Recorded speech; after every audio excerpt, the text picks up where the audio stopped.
menggembalakan kambing domba Yitro, mertuanya imam di Midian. Kita akan keluarkan dulu beberapa kata dalam ayat ini. Kata, adapun Musa ia biasa menggembalakan kambing domba. Kata biasa itu menunjukkan apa? Kata lainnya apa dari biasa? Apa yang ngomong? Rutin. Nah, saudara dengar. Musuh Roh Kudus itu bukan setan. Dengarkan ya. Karena masih banyak gereja berkata musuh itu setan. Enggak, saudara.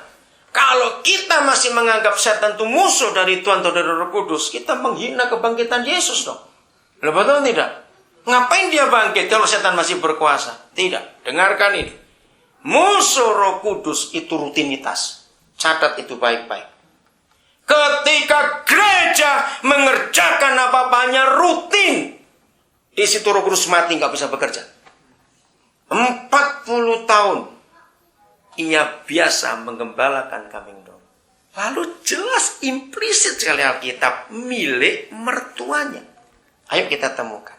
Apa bedanya kerja milik sendiri dan milik mertua? Coba jawab. Oh, ini serius ini. Ayo coba mikir. Ayo. Apa bedanya? Usaha kita sendiri. We don't really appreciate it. Oke, betul. Kalau punya sendiri lebih di appreciate. Iya. Apalagi sudah dapat anaknya, ya sudah toh. Mau apa? Lu serius, kita harus menemukan kebenaran ini. Nah, banyak orang berkata melayani, tapi bukan milik Tuhan, tapi milik mertua. Beda.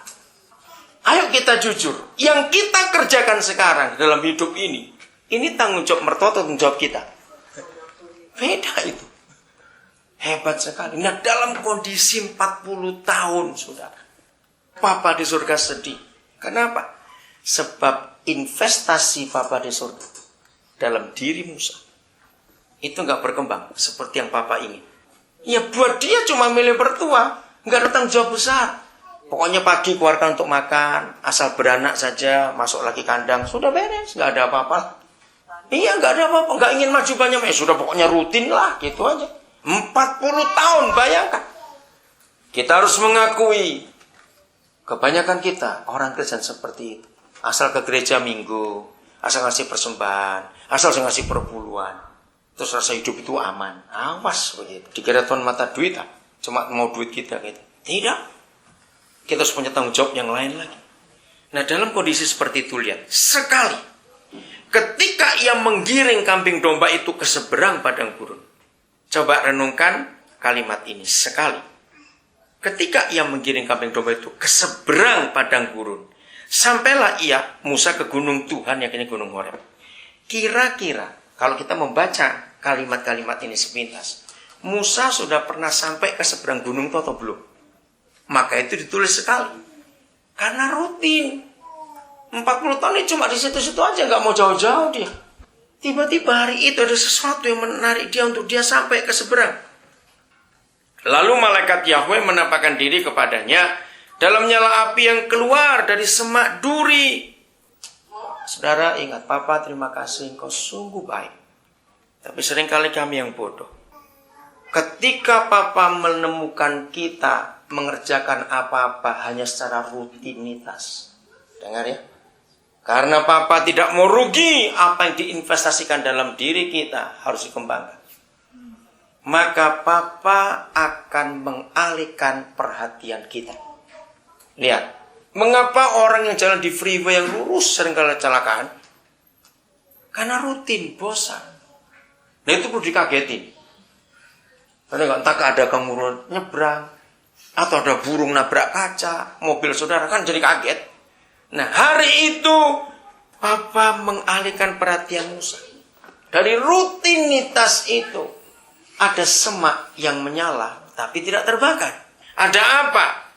Lihat ayat 3. Musa berkata, baiklah aku menyimpang ke sana untuk memeriksa penglihatan yang hebat itu. Mengapakah tidak terbakar semak duri itu? Nah kata Musa menyimpang ke sana, itu menunjukkan bahwa dia keluar dari rutinitasnya. Betul tidak, Son? Papa bisa buat banyak cara.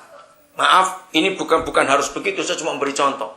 Tiba-tiba sakit, tiba-tiba mengalami kerugian, tiba-tiba mengalami sesuatu yang gak enak atau yang gak baik, jangan saudara pernah nyalakan keadaan itu. Itu artinya Papa sedang mengalihkan perhatian kita untuk tahu apa yang dia inginkan dalam diri kita. Itu hal yang bagus sekali. Ingat, kalau saudara baca kisah Rasul pasal 16, itu hebat sekali. Kenapa? Dari 28 pasal kisah para Rasul, pasal 16 saya paling sering bahas. Kenapa? Nah, kisahnya luar biasa ketika Paulus rutin. Paulus dalam perjalanan keliling ke kota-kota, ke desa-desa menguatkan gereja-gereja yang ada. Ditulis begini, dia hanya menyampaikan pesan dari rasul-rasul Yerusalem. Artinya khotbah Paulus nggak ada yang baru, cuma nyampaikan yang disampaikan. Nah gitu saja. Dia nggak perlu bergumul lagi, cuma nyampaikan kok. Tapi walaupun begitu, gereja dikuatkan luar biasa. Itu saya kagum. Tapi surga nggak mau, ini rutin. Dikatakan, maka Roh Kudus mencegah Paulus untuk ke Asia. Nah, tapi dia orang yang keras, nekat, nerobos. Roh Kudus nggak dianggap. Ditulis kalimat berikut, dan Roh Yesus melarang Paulus ke Bitinia. Nah, banyak orang ditanya itu, apa bedanya Roh Kudus dan Roh Yesus? Buat saya, ya begini. Kalau yang Roh Kudus, Paulus bilang, cuma Roh Kudus kan teman. Tapi Tuhan tahu gawat ini orang ini. Dia akan tetap nekat nginjil di Asia saja. Roh Yesus yang datang. Pasti lebih segan dong Paulus dengan Yesus. Ngerti maksudnya? Nah, karena dia segan, oke. Kenapa aku nggak boleh ke Asia? Ditulis, malam itu dia berhenti di Troas. Ada kata malam. Ini menarik sekali. Berarti dari pagi dia jalan terus nekat itu. Malam harus berhenti. Saudara dengarkan. Hikmat Roh Kudus ini. Nikmatilah malam untuk istirahat.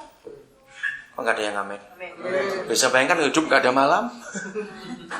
Wah, capek sekali kita. Malam itu bisa masalah, nggak punya duit. Ya udah, kalau nggak mau jadi nggak usah kemana-mana, diam dong. Jadi malam itu bisa siang loh. Betul? Artinya tahu nggak? Oke, kita stop, nggak bisa apa-apa. Malam itu bisa waktu kita sakit, waktu ada masalah dalam hidup kita. Malam harus stop. Stopnya di Troas. Ditulis begini, maka ada penglihatan. Orang Makedonia panggil-panggil. Kalau saudara lihat peta, Makedonia itu wilayah perbatasan antara Turki dengan Eropa. Dan kota itu masih ada sampai hari ini. Dari mana Paulus tahu orang Makedonia? Dari pakaiannya. Nah, lihat. Saya tahu Paulus nggak tidur. Walaupun nggak ada ayatnya. Kenapa? Kalau tidur terus Paulus bermimpi. Belum betul tidak? Ditulis karena Paulus mendapat penglihatan. Jadi dia bergumul. Tuhan, saya suruh kemana? Maka itu tolong saudara yang kerjanya rutin terus. Untuk Tuhan harus berhenti hari ini. Minta Roh Kudus menunjukkan sesuatu.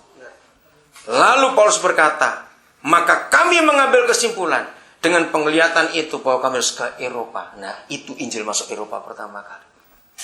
Saya tanya kepada saudara, bisa nggak Paulus nggak taat hari itu? Bisa. Dia manusia kok. Ini yang hebat sekali. Seperti Musa dialihkan perhatiannya karena api itu. Ayat 4. Ketika dilihat Yahweh bahwa Musa menyimpang untuk memeriksanya. Kalimat ini penting, kata ini penting dalam bahasa Indonesia. Berserulah Tuhan dari tengah-tengah semak itu. Berseru, call out. Karena setelah itu, Papa nggak pakai kata berseru lagi. Berfirman.